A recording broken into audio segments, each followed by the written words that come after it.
જય માતાજી. એક દરિયામાં એક મોટું જહાજ હેડ્યું જતું હતું અને જહાજમાં ઘણા બધા પેસેન્જર હતા અને ઘણી બધી ગાડીઓ હતી ઇલેક્ટ્રિક, બરાબર.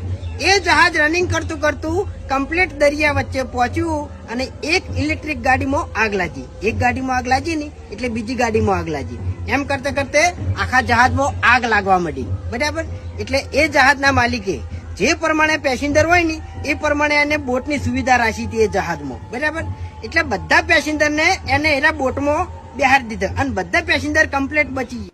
એટલે ઓના ઉપરથી એક જ વાત કહેવા માંગુ છું, કદાચ આપણે બહાર જતા હોય અને આપણી ગાડીનું ટાયર ખરાબ હોય તો આપણને આળો આવે કે હાડો નહીં બદલવું, આપણે જઈને આવતા રહે. પણ કદાચ રસ્તામાં હેડે જતા હોય અને એ ટાયર ને કદાચ આગા પાછું થયું તો આપણને નુકસાન ખરું ખોટું. એટલે આપણી આળસ આપણો દુશ્મન છે, બરાબર. કોઈ દાડો આળો લાવી નહીં. જય માતાજી.